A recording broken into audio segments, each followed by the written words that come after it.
Hello, happy Monday. Welcome back. I hope you had a fantastic weekend. And we're going to continue our guilt-free eating series. So let's get jacked. Let's talk about how to enjoy some food and stress less and prioritize nourishing our bodies.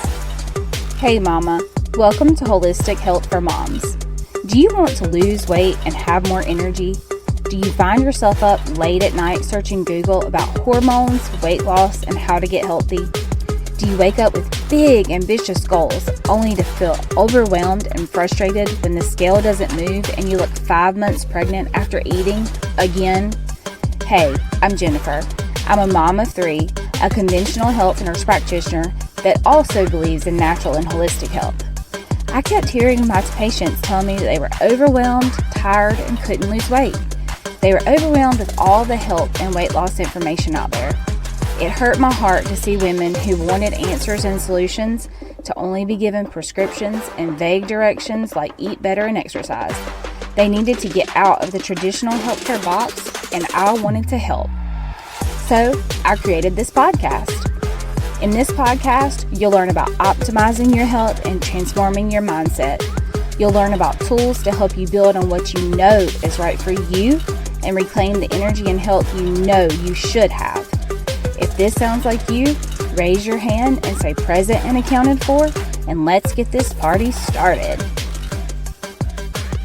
So, first of all, let's just focus on how food makes you feel.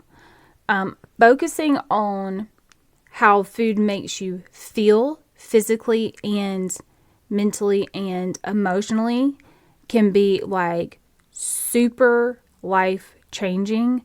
It's a very transformative approach to eating and your health. So how, physically, what do you look for with food?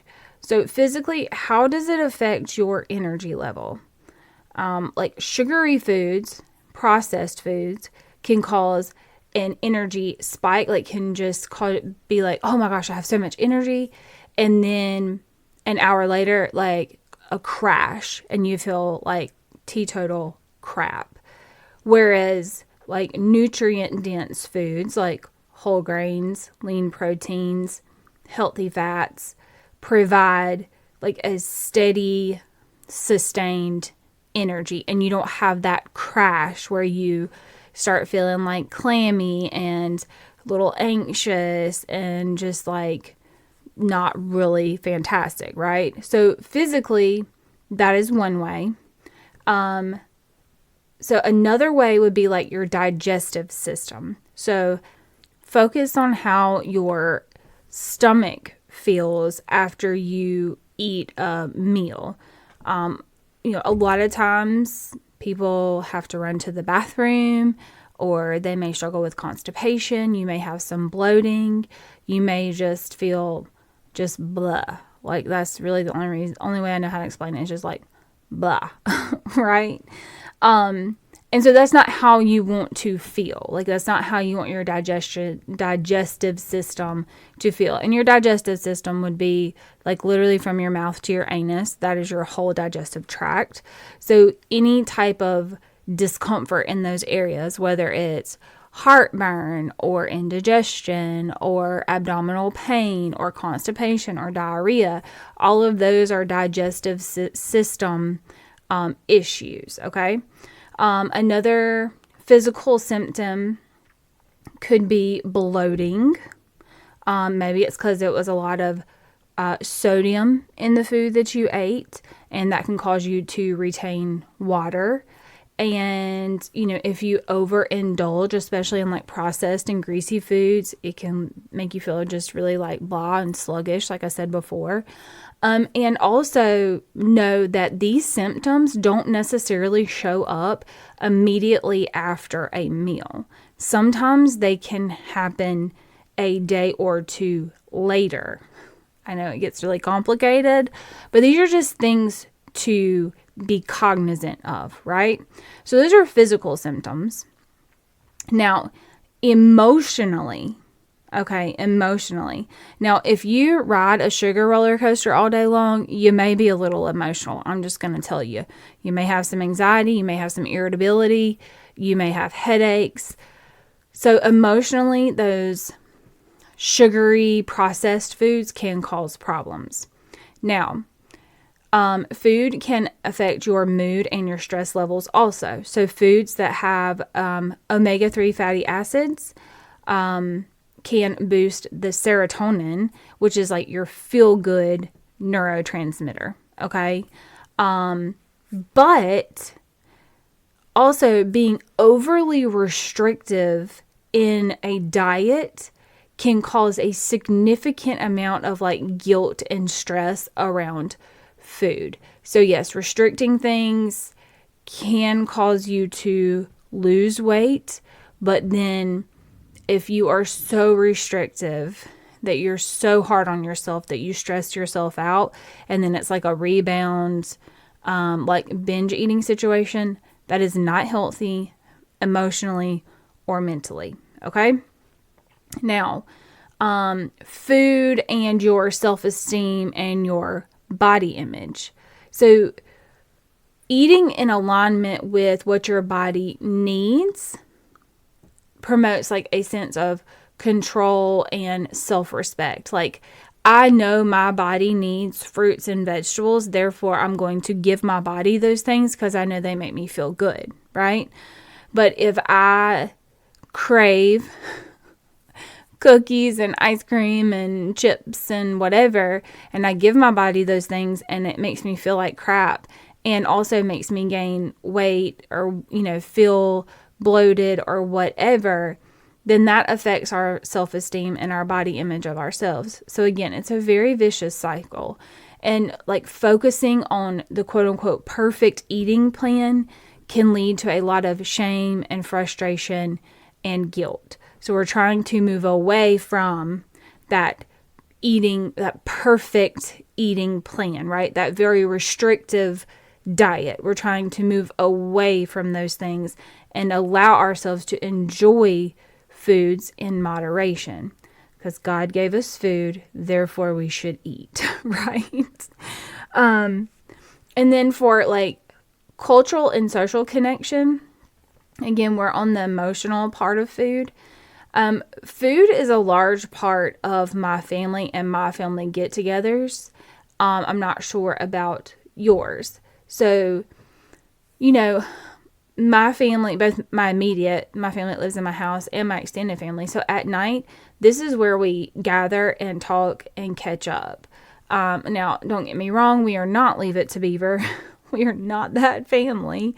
It may be that, like I've already eaten or my husband's already eaten. And then my two older ones come in after practice and they sit down and eat.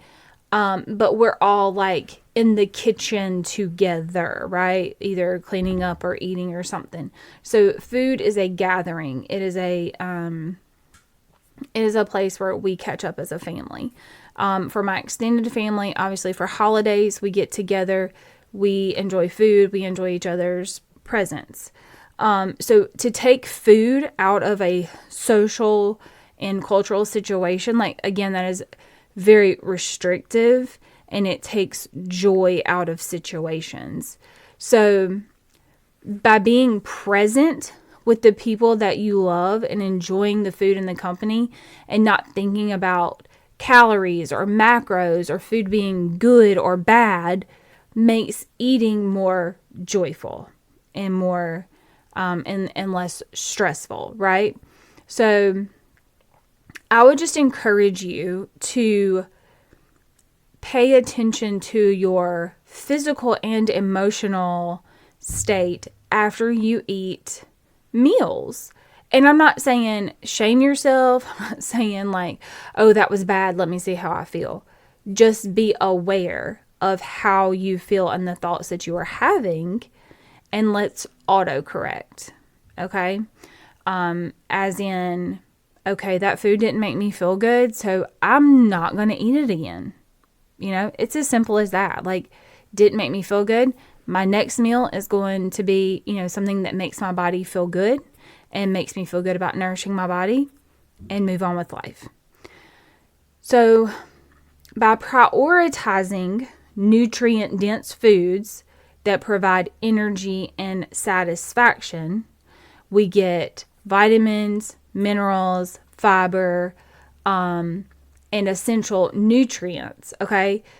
We don't have to count calories to know that we're getting these things.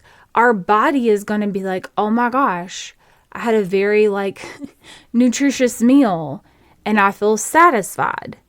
Our body doesn't count calories. We are the ones that are counting calories, okay? Just let's take that out of the picture. And then these nutrient-dense foods, they fuel our body and they keep us satisfied, and they reduce the likelihood of us overindulging or having energy crashes. Okay? Some of this may be duh, I know this, but some of it is meant to be just a friendly reminder. Hey, our bodies are smart. God created our bodies and they are smart. We just have to give them what they need to be able to function properly, right?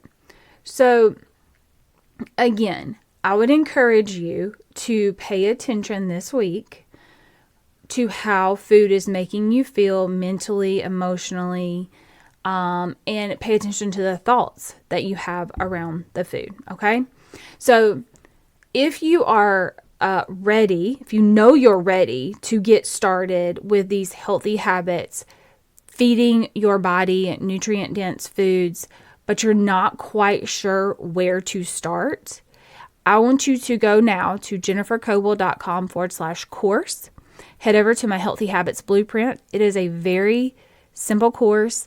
It starts you with a firm foundation on where to start and where to go as far as food and meal plans and how to nourish your body and how to nourish your soul and your mind. And I really want you to start out 2025 on the right foot and continue that, okay? So head over to Healthy Habits Blueprint, jennifercoble.com/course, Healthy Habits Blueprint. The link is also in my show notes if you will head over there. And let's get started on giving our body what it needs and get rid of the shame and the guilt and the stress, because ain't nobody got time for that, friend. Okay? Have a wonderful day, and I'll talk to you soon. Bye. Okay, Mama, I hope you enjoyed today's episode. If so, would you take 30 seconds and subscribe to my email list? By signing up, you get my free meal planning template to help you start optimizing your health today. Also, if you could leave me a review, this helps this podcast rate, helps more sisters see it, and it lights me up to know this podcast is helping you. Okay, time to go make sure the clothes are washed, ball uniforms are ready, and snacks are prepared for this week full of games and chaos. I'll meet you back next week for another episode. Have a great week, sister.